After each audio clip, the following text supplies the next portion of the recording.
Hi guys, and welcome to another track guide video. Today we are at Mount Panorama in Group 3. So for this instance we gotta use the racing soft tires, which is quite interesting because usually you have the hards or maybe the mediums, but this time you have available the softs and the mediums for the race. So guys, without further ado, let's get going.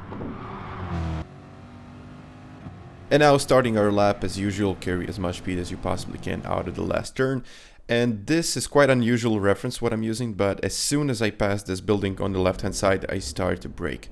So you can use the 50-meter sign or maybe brake in between the 50 and the 100-meter sign, but I like to use that because it's quite accurate. So exiting this one in second and then upshifting into third to get actually even more speed out of the car and out of the first turn, which is quite crucial because you have a really long straight in front of you, and it's most important that you carry a lot of speed and make sure to short shift this car if you're using the Corvette or Viper or something similar to that. So again, our next reference point is actually the beginning of the grass on the left hand side, and I'm just using a little bit of trail braking here, and as I approach the corner I downshift in the third gear, and in the middle of the corner I start to put in my throttle inputs and go, and you can even go above this curb on the left hand side, but I just try to keep it safe and on the road. So again, in here staying as close as possible to the wall on the left hand side and braking exactly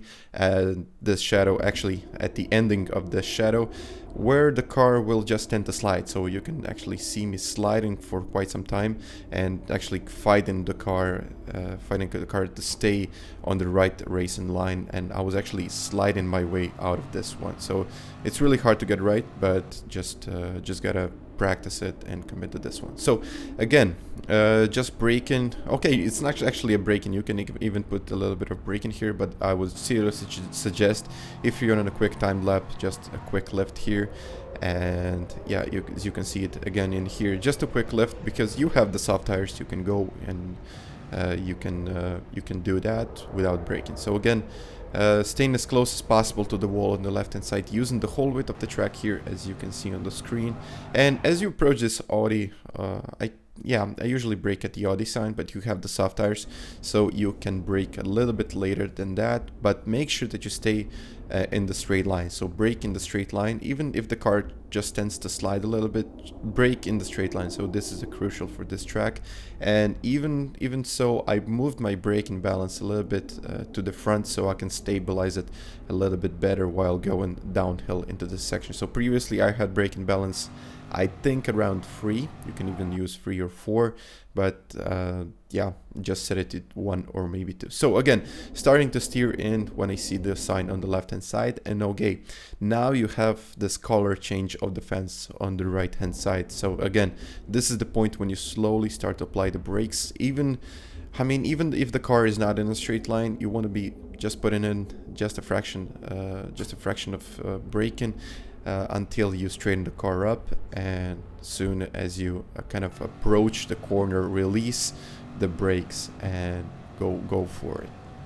Okay, I know the last corner was pretty difficult to get right, but all it takes is some practice and braking exactly at the same point as I previously shown you guys. So our last sector here is quite a difficult one, so you can be braking at 130-meter sign, and here I'm using this sign on the right hand side, so the 150-meter sign, braking in here, and I think I made a small mistake in here.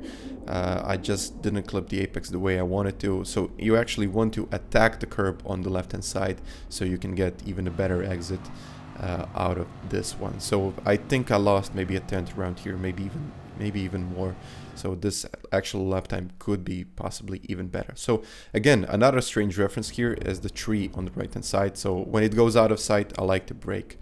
And then third gear, downshifting in the second to get a rotation of the car just right. And again, just try to upshift so quickly in the third gear to get the most speed out of the turn, then just revving up the car in second. I think it's best, and I think it will help with to boost your lap time. So 1:59.473, that was my lap time. So guys, I hope you liked the video, I hope you liked the channel. So as usual, I like to promote my coaching on this one, so you can see my coaching offers here, but yeah, you can email me whatever you want, and I'll let you guys see this lap in full without commentary now. So guys, thank you for watching, and I'll catch you guys next time.